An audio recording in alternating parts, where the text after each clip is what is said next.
नमस्कार, beautiful recipes मराठीमध्ये आपल्या सर्वांचं खूप खूप मनापासून स्वागत आहे। सध्या पावसाचे दिवस आहेत। पावसात खेळायला भिजायला खूप मजा येते किंवा नकळतपणेही भिजायला होतं। पण या पाठोपाठ निमंत्रण पडतं ते पहिल्यांदा सर्दी होते। सर्दी साचून त्याचा कफ तयार होतो आणि कफमुळे खोकला यायला चालू होतो व विशेषतः लहान मुलांना तर याचा खूपच त्रास होतो। तर यावरचा एक चांगला उपाय म्हणजे आपली आजची ही रेसिपी आहे। तर त्यासाठी आपल्याला इथे पांढरा कांदा वापरायचा आहे। पांढरा कांदा हा खूप औषधी असतो, म्हणजे खूप औषधी गुणधर्म याच्यामध्ये असतात, त्यामुळे शक्यतो पांढरा कांदाच वापरायचा आहे। तर इथे आता आपण एक पांढरा कांदा घेतलेला आहे। आता यावरची साल आपण काढून टाकूयात। आता साल काढल्यानंतर आतमध्ये थोडंसं कधी कधी काळापणा दिसतो, तर ती काळी शाई असते जी चांगली नसते, त्यामुळे कांदा घेताना शक्यतो धुवूनच घ्यायचा। तर इथे मी कांदा हा धुवून घेतलेला आहे व वरचा टोकाचा भाग काढून टाकलेला आहे। शक्यतो कांदा धुवूनच वापरायचा। तर आता मी काय करते, हा कांदा मी किसणीने किसून घेते। आपण हवं तर मिक्सरला सुद्धा याची पेस्ट करून घेऊ शकतो। आता मी इथे किसणीचा वापर करत आहे, तर छोटी मोठी कोणतीही वापरू शकता, कारण इथे आपल्याला कांद्याचा रसच घ्यायचा आहे। तर इथे फक्त आता आपल्याला 1 चमचा कांद्याचा रस हवा आहे। हवं तर आपण अर्धा कांदा चिरून इथे वापरू शकतो, त्यामध्ये 1 चमचा रस हा आरामात निघतो। तर हे पहा, मी आता कांदा किसून घेतलेला आहे।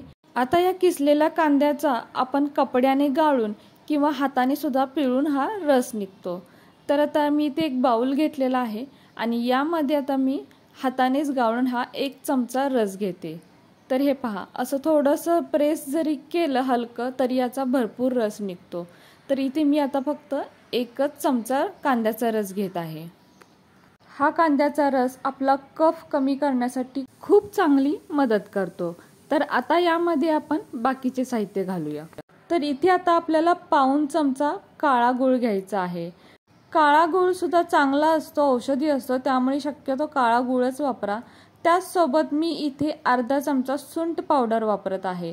जर सुंठ पावडर नसेल तर आलं खिसून त्याचा रस सुद्धा आपण इथे वापरू शकतो। तसेच पाव चमचा हळद घ्यायची आहे व हे सर्व आता आपल्याला चांगलं एकत्र मिक्स करून घ्यायचं आहे। कांद्याचा रस हा तिखट असतो, त्यामुळे लहान मुलांना हे प्यायला नको वाटतं, त्यासाठी आपण इथे पाऊण चमचा काळा गूळ वापरलेला आहे।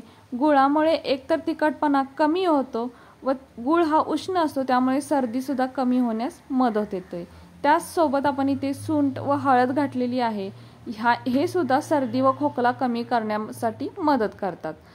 तर आता हा आपला पांढऱ्या कांद्याच्या रसाचा काढा तयार झालेला आहे। तर हे आपल्याला असंच द्यायचं नाहीये, तर काय करायचं, 1 चमचा घ्यायचं आणि असं गॅस बारीक ठेवून त्यावरती थोडंसं गरम करायचं आहे। तर शक्यतो असं चमच्याने किंवा बोटाने हे मिक्स करायचं आहे पुन्हा, त्यामुळे ते चांगलं एकत्र मिक्स होतं आणि थोडंसं कोमट करून घ्यायचं आहे आणि कोमट असा हा काढा 1 चमचा द्यायचा आहे। तर लहान मुलं किंवा मोठे हा काढा घेऊ शकतात आणि यामुळे काय होतं तुम्ही नक्की करून पहा। आम्ही हे घरी हेच वापरतो। तुमचा खोकला, कफ, सर्दी सर्व काही कमी होण्यास मदत होते।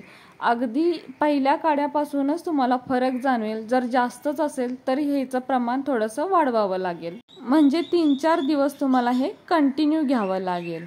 तसेच हा आपण दिवसातून 3 वेळा घेऊ शकतो, सकाळी, दुपारी व रात्री। तर असा आपला हा काढा आहे, तुम्ही नक्की घेऊन पहा, तुम्हाला नक्की फरक जाणवेल।